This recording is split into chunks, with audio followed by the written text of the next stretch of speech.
Tuhan Yesus Kristus.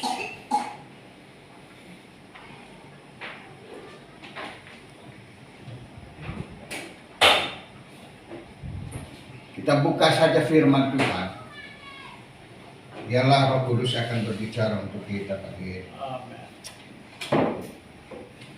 Roma pasal 12 ayat 1 dan 2. Itu memang firman Tuhan yang sudah dihafal oleh semua hamba Tuhan. Dan firman ini sungguh luar biasa bagi setiap kita. Orang yang percaya kepada Tuhan, ada kekuatan baru dalam firman ini. Haleluya. Yang sudah dapat silakan berdiri dan baca, saya minta Bapak. Ya. Roma 12 ayat 1 dan 2 demikian bunyi firman Tuhan. Judul di situ persembahan yang benar. Karena itu saudara-saudara, demi kemurahan Allah, aku menasihatkan kamu supaya kamu mempersembahkan tubuhmu sebagai persembahan yang hidup, yang kudus, dan yang berkenan kepada Allah. Itu adalah ibadahmu yang sejati. Ayat 2. Janganlah kamu menjadi serupa dengan dunia ini, tetapi berubahlah oleh pembaharuan budimu, sehingga kamu dapat membedakan manakah kehendak Allah, apa yang baik, yang benar, yang berkenan kepada Allah. Apa yang baik, yang berkenan kepada Allah, dan yang sempurna. Amin. Amin. Saudaraku yang kekasih di dalam Tuhan Yesus Kristus, kita sebagai hamba-hamba Tuhan tentunya punya tanggung jawab. Dan tanggung jawab itu ya tidak main-main, saudaraku. Dan tanggung jawab ini harus kita kerjakan dengan sungguh-sungguh. Dan kita sebagai hamba Tuhan yang sudah dipilih, ditetapkan menjadi hambanya, tidak bisa diganggu gugat oleh siapapun. Dan saudaraku, kalau Anda sudah berani menyatakan diri bahwa aku hamba Tuhan, berarti saudaraku, Anda sudah harus mati bagi dunia ini. Anda sudah harus tersalib bersama Kristus. Dan saudaraku yang kekasih, Anda dan saya sudah ditetapkan menjadi milik Allah. Ditetapkan untuk menyampaikan kebenaran firman Tuhan. Oleh sebab itu saudara yang kekasih di dalam Tuhan Yesus Kristus, kita harus mempersembahkan tubuh jiwa roh kita kepada Tuhan dengan sungguh-sungguh. Kalau kita mau menjadi hamba yang setia. Saudara yang kekasih di dalam Tuhan Yesus Kristus, dan menjadi seorang hamba Tuhan tidak bisa memilih-milih atau memilah-milah pekerjaan Tuhan. Siapapun dia, baik orang kaya, baik orang miskin, baik dia itu siapapun, terkenal atau tidak terkenal sekalipun, itu adalah tanggung jawab hamba Tuhan. Dan ingat, hamba Tuhan ini levelnya lebih tinggi daripada semua apapun yang ada. Kenapa? Karena kita ini adalah dipilih oleh Tuhan. Pemilihan Tuhan bagi kehidupan kita masing-masing di dalam kita menjadi milik Tuhan tidak segampang yang kita pikirkan selama kita hidup ini. Pengalaman saya sebagai seorang hamba Tuhan, sedari kecil saya memang sudah dipanggil oleh Tuhan. Umur 3 bulan saya belum tahu. Umur 3 bulan itu saya tidak tahu.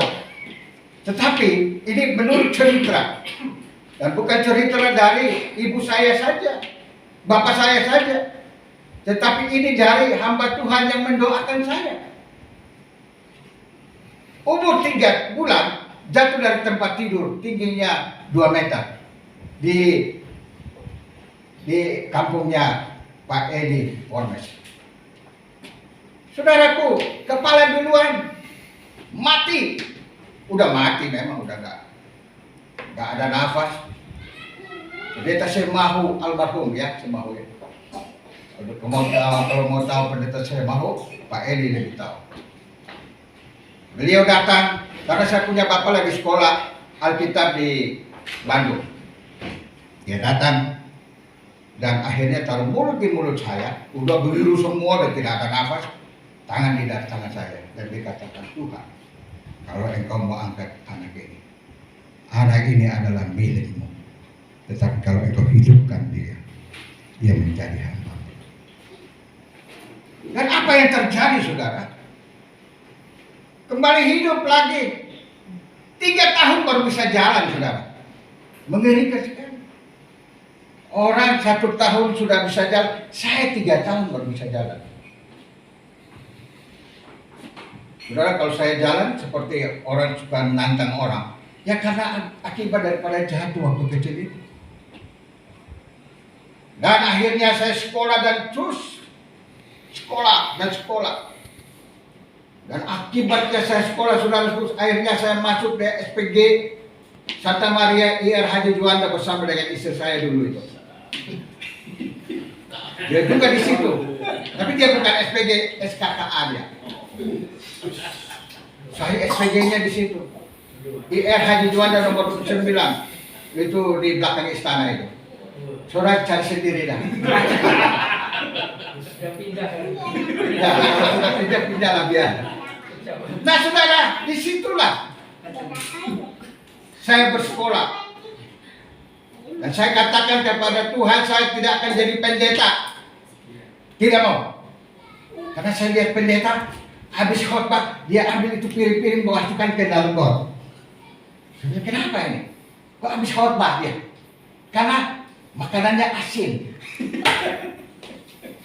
Saudara, dia mau apa? Begini saya nggak mau jadi pendeta. Tetapi waktu saya kelas 3 SPG, saya sudah tetapkan untuk tidak jadi pendeta. Jam 3 siang, Yesus datang menempatkan diri khusus untuk saya. Dia senyum, saya lagi duduk. Dia senyum dan dia senyum dan dia buka sinar kemuliaan Allah itu. Wah, luar biasa, saudara. Dan hari ini saya ingin lagi, tidak bisa lagi, saudara. Dan dari kepala sampai telapak kaki itu dingin semua dan seperti air yang mengalir begitu. Wih, dahsyat luar biasa. Dan sukacita dan sejahtera itu indah sekali. Dan akhirnya saya putuskan jadi hamba Tuhan.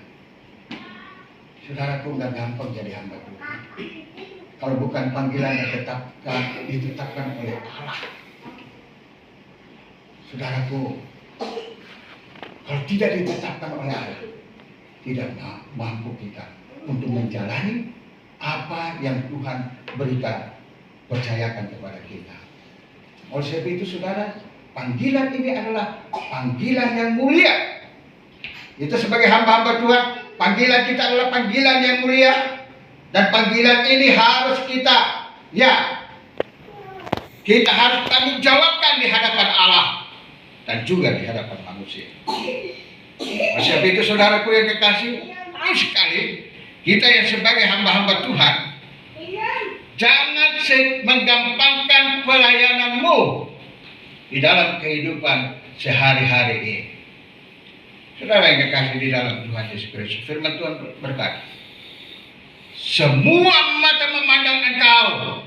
Apa yang engkau kerjakan, mata Tuhan, bahkan semua mata di bumi ini memandang engkau. Kalau ada hamba Tuhan yang jatuh, pasti semua tahu. Tetapi kalau orang dunia jatuh, itu biasa. Oleh sebab itu kita harus prediksikan kehidupan kita semaksimal mungkin untuk hidup kudus di hadapan Tuhan. Kita belum kudus, tetapi ingat, kita berusaha untuk menjadi kudus. Kita berusaha agar supaya kita lebih hidup dekat lagi dengan Tuhan. Bagaimana caranya? Persembahkanlah hidupmu sebagai persembahan yang hidup dan kudus di hadapan Allah. Haleluya. Dan inilah yang Tuhan kehendaki. Saudara yang kekasih di dalam Tuhan Yesus Kristus, tidak segampang yang kita pikirkan kita menjadi hamba Tuhan itu sombong-sombong. Tidak bisa.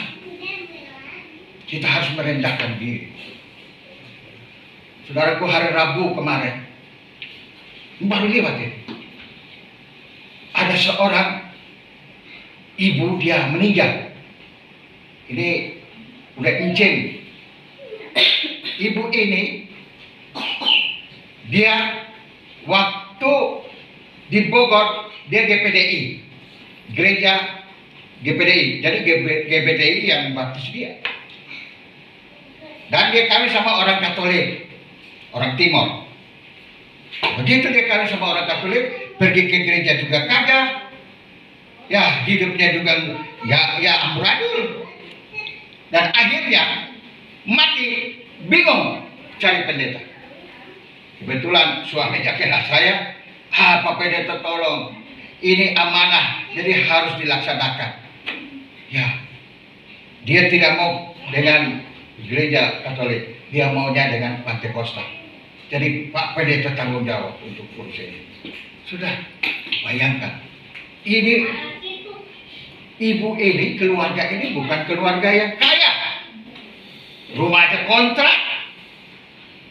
Rumah kontrak bertahun-tahun sampai dari muda sampai sudah tua begitu, kontrak sampai mati. Saya datang, saudara. Aduh, kasihan. PT masuk di kontrakan itu pun nggak muat, saudara. 1 rupiah pun tidak ada. Dan itu pun peti harus dari rumah sakit yang kasih. Tanah pun dari rumah sakit yang kasih, saudara. Raskin. Bukan beras miskin, tidak. Sumber kemiskinan. Akhirnya saudaraku, saya mesti melayani. Jadi sore itu saya datang ke sana. Dan bayangkan dari Pasar Kamis ke Cipondo itu jauh. Saya harus naik motor ke sana. Dan saya layani.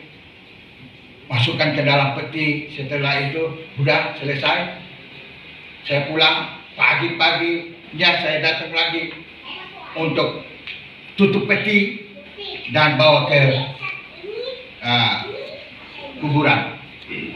Saudara, kalau saya lihat, kalau saya ini pendeta mata duitan, gak bakal saya mau layani, betul tidak?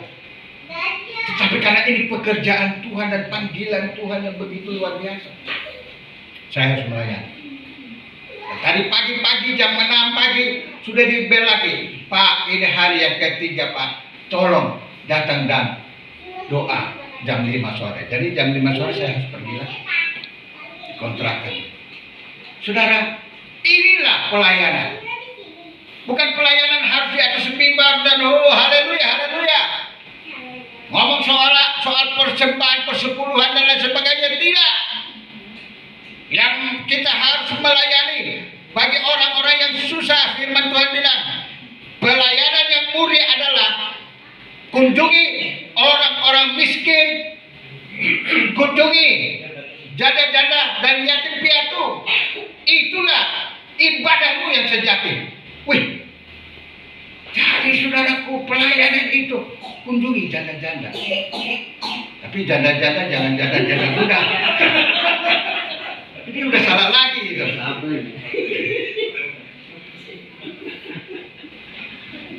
Nah, saudara, kalau pendeta-pendeta muda boleh juga. Tapi saudaraku, janda-janda yang mana? Yang tidak punya anak dan tidak punya apa-apa, yang sudah tua renta, itu yang harus dikunjungi. Yang sakit itu yang harus dikunjungi. Di penjara-penjara pun itu yang harus dikunjungi. Saudara, itu firman Tuhan yang harus kita lakukan, kita laksanakan dalam kehidupan kita. Allah rindu Allah supaya kita mau setia. Amin. 1 Korintus pasal 15. Coba kita baca ayat 58, seorang baca.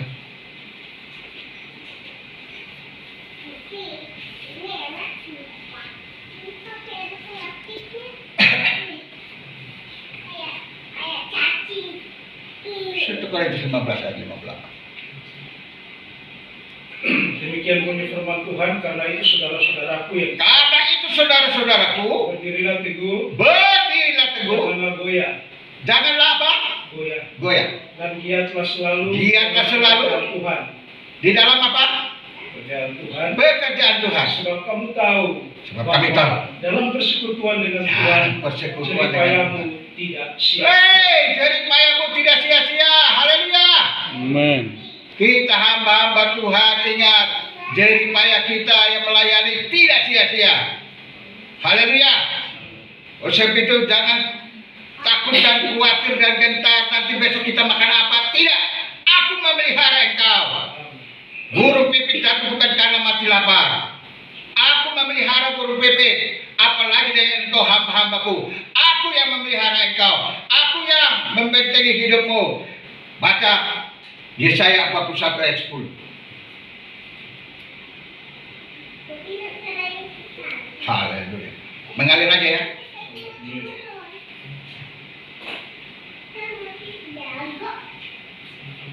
Yesaya 41 ayat 10. Janganlah takut, Jangan takut. Apa? sebab aku menyertai engkau. Aku menyertai engkau. Janganlah bimbang, Jangan bimbang. sebab aku ini Allahmu. Aku ini Allahmu.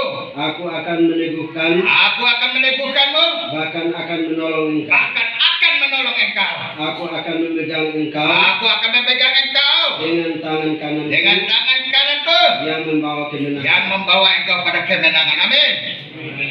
Haleluya. Luar biasa saudaraku. Apalagi kita ini hamba-hamba Tuhan, jangan takut menghadapi apapun juga. Bahkan Tuhan sendiri sudah melengkapi kita dengan apa saudara? Dengan kuasa supranatural. Amin. Saudaraku, Allah telah melengkapi kita dengan kuasa yang dahsyat luar biasa. Pergi, jadikanlah sekalian bangsa muridku. Ketahuilah, di dalam Matius pasal 28, mulai ayat 18, 19, dan ayat 20, silakan dibaca.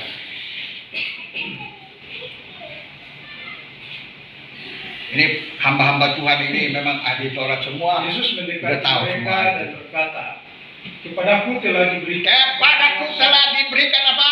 Segala kuasa di surga dan di bumi. Karena itu, Pergilah, jadikanlah semua bangsa jadikanlah segala bangsa muridku. baptislah mereka dalam nama Bapa Haleluya. dan Anak dan Roh Kudus. Amin. Dan ajarlah mereka melakukan segala sesuatu yang telah kuperintahkan kepadamu. Dan Haleluya. ketahuilah, aku menyertai kamu Aku menyertai kamu senantiasa pada sampai akhir zaman. Amin. Berarti hamba-hamba Tuhan itu selalu dilindungi dan diberi kuasa dan juga dipimpin oleh Tuhan. Bukan sekarang ini saja, tapi sampai selama-lamanya. Haleluya. Kita harus bangga memiliki Yesus yang hidup. Aku bangga memiliki Allah sepertimu. Aku bahagia menjadi milikmu. Saudaraku, bersyukurlah kita kepada Tuhan.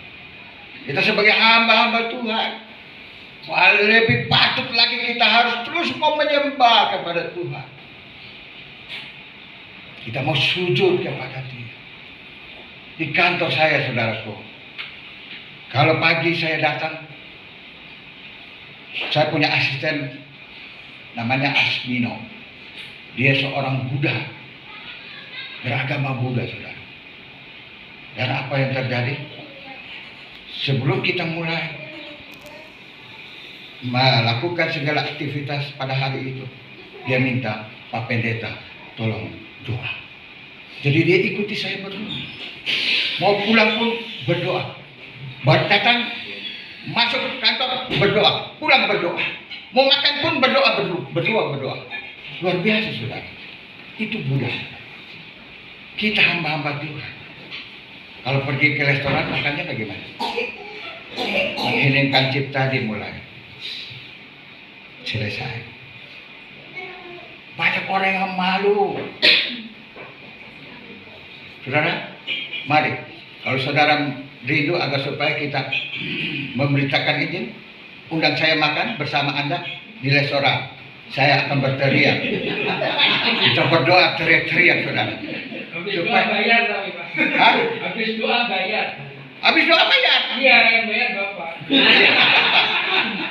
Nggak jadi masalah. Tuhan itu kaya, amin. Itu Pak. Tuhan itu kaya dan banyak cara. Tetapi habis berdoa, karena kita berdoa untuk apa? Untuk restorannya supaya maju, supaya diberkati. Habis berdoa, habis makan, gratis saudara. Udah dibayar katanya. Coba bayangkan. Suruh bungkus lagi. Jadi tidak ada yang mustahil bagi Tuhan. Jangan takut, amin. Tuhan itu baik, sungguh baik. Oleh sebab itu saudara yang kekasih di dalam Tuhan Yesus Kristus, engkau punya hal yang dahsyat dan luar biasa. Dia sudah melengkapi hidupmu dengan kuasa supranatural itu. Buktinya di mana? Di dalam Markus pasal 16. Haleluya. Mulai ayat 17 dan ayat 18. Markus 16 ayat 17, tanda-tanda ini akan menyertai orang-orang. Pak berdiri Pak, mohon berdiri. Mantap. Tanda-tanda ini akan menyertai orang-orang yang percaya. Mereka akan mengusir setan-setan demi namaku. Mereka akan berbicara dalam bahasa-bahasa yang baru bagi mereka. Mereka akan memegang ular, dan sekalipun mereka minum racun maut, mereka tidak akan dapat celaka. Mereka akan meletakkan tangannya ke seorang sakit, dan orang itu akan sembuh. Amin. Saudaraku yang kekasih, Allah melengkapi semua kuasa itu di dalam setiap orang yang percaya. Anda lebih daripada orang yang percaya, amin. Amin. Kenapa kita ini hamba Tuhan yang melayani Tuhan? Berarti kita lebih daripada orang percaya. Dan saudaraku yang kekasih, firman Tuhan berkata lagi kepada kita sekalian di dalam Yohanes 14 ayat yang ke-12. Apa yang pernah aku lakukan, kamu akan melakukan yang melebihi yang pernah aku lakukan di bumi. Kita hamba Tuhan mampu untuk melakukan lebih daripada Tuhan lakukan di bumi ini. Dia sudah memberikan kuasa supranatural itu. Dia sudah percayakan itu kepada kita. Oleh sebab itu saudaraku, kita harus mempraktikkan itu di dalam kehidupan sehari-hari hidup kita. Amin. Kalau ada tetanggamu sakit, minta Anda berdoa. Jangan bilang, aduh, mau dia muslim, dia budak, doa aja. Ada seorang saya punya karyawan, namanya Gito. Gito saudara, dia muslim. Di kampungnya pernah ada orang yang kesurupan. Dia pernah sekolah minggu, dengar pendeta bicara di dalam nama Tuhan Yesus, segala kuasa kegelapan dalam nama Yesus pergi. Dan apa yang terjadi? Itu semua sudah datang doakan dia, udah ya tanya-tanya itu orang yang kesurupan mau apa dan lain sebagainya, nggak keluar. Pagilah si Gito ini, oh Gito tolong dong doakan dia biar dia cepat sembuh. Terus Gito bilang apa? Saya muslim, dia juga muslim, tetapi saya mau doa pakai nama Yesus. Orang kesel punya doa. Mau tidak? Mau. Kalau mau saya doakan. Saudara, kok orang muslim saudara? Dia langsung dalam nama Tuhan Yesus. Dan ingat itu pendeta usir setan. Di dalam nama Tuhan Yesus, kuasa kegelapan pergi. Amin. Pergi saudara, itu kuasa kegelapan hilang, pergi. Dan akhirnya siluman lagi itu orang. Saudara, masa orang luar bisa, kita anak Tuhan gak bisa? Jangan sampai orang luar itu rampas itu kuasa dari kita. Kita harus lebih hebat daripada mereka. Amin. Amin. Oleh sebab itu saudara, kita hamba Tuhan. Ya banyak pengalaman kita. Kita harus berpengalaman dengan Tuhan baru kita bisa eksis, bisa excited. Saudaraku, kalau kita berpengalaman dengan Tuhan, maka kita akan terus bertahan di dalam pelayanan kita. Tetapi kalau kita tidak ada pengalaman dengan Tuhan, waduh, kita juga akan lemah dan tidak berdaya. Sebab itu saudaraku, Tuhan tidak lihat berapa banyak engkau punya jemaah. Ya, tapi Tuhan melihat kesetiaan dan ketaatanmu melayani Tuhan. Haleluya. Itu yang penting. Kesetiaan dan ketaatan itulah yang Tuhan lihat oleh kita setiap kehidupan ya hamba-hambanya yang setia. Dan saudaraku, ketahuilah berkat Tuhan menyertai. Haleluya. Saudara yang kekasih di dalam Tuhan Yesus, saya sangat rindu juga. Saya harusnya sudah estafet, sudah serahkan tongkat kepemimpinan ini. Namun entah dari mana punya urusan sehingga sampai hari ini masih tetap sudah 20 tahun lebih. Itu setia ya. Itu ketaatan juga ya. Bukan Pak, itu nubuatan waktu di Sawangan. Nubuatan di Sawangan. Iya, itu waktu itu karena ketua kan yang terpilih malam ini akan jadi ketua seumur hidup. Hah? Siapa yang ngomong itu? Ya, waktu di Sawangan dulu kan pernah. Saya nggak tahu itu Pak. Wah, yang dinubuatkan kadang-kadang nggak dengar Pak. Bukan itu, karena kulit hitam. Ya nubuatan itu Pak di Sawangan. Ya, Sudah berapa puluh tahun. saya sendiri tidak mengerti, tapi hanya Tuhan yang tahu. Amin. Amin. Kita kembalikan lagi kepada Tuhan dan biarlah Tuhan sendiri yang akan bekerja berkarya. Tahun 2020 sebenarnya saya sudah tidak ada di bumi ini. Ya orang semua bilang COVID parah, tetapi Tuhan bilang apa? Dokter bilang jantung. Jadi begitu diperiksa saudaraku, sebelah kiri 100% tersumbat, sebelah kanan 90% tersumbat, tinggal 10%. Dokter bilang apa? Kalau hari ini tidak di bypass, Bapak lewat. Oke Pak Dokter, baik. Sekarang saya mau tanya Pak Dokter, Bapak kira-kira jamin berapa persen saya hidup? 50-50. Kalau 50-50 sini itu suratnya Bapak kemarin. Saya tanda tangan, saya pulang. Karena mati hari ini sama dengan mati besok. Jadi saya tanda tangan, saya pulang. Sampai hari ini hidup. Kita harus bertindak dengan iman. Amin. Iman sebijak seperti sesari, ya. Pindahkan gunung yang besar itu, suruh pindah-pindah itu gunung. Harus punya iman. Amin. Hamba-hamba Tuhan harus punya iman yang kuat. Berapa kali banyak kita ya Natal. Begitu satu minggu mau Natal, berapa cari duit. Bingung semua. Saya bilang, kita laksanakan, jalan saja. Pasti semuanya berhasil. Pernah saya dengan Pak Theo, saudaraku, bikin di masih ingat saudara, di mana ini?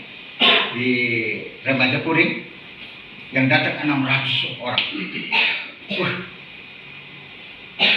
Itu harga satu piring nasi 50.000. Bayangkan harus keluarkan berapa duit. Tetapi kita jalan dengan iman. Dan akhirnya semua tembus, bahkan berlebih. Haleluya. Tidak ada yang mustahil bagi Tuhan. Hai hamba-hamba Tuhan, imanilah apa yang Tuhan berikan kepadamu. Imani itu. Oh. Yesus lebih berkuasa daripada semua otak yang ada di kita. Semua apapun, Yesus lebih berkuasa dan Dia mampu untuk melakukan segala perkara yang ajaib dan besar. Haleluya. Kiranya Tuhan memberkati. Mari kita bangkit berdiri. Cukup ya.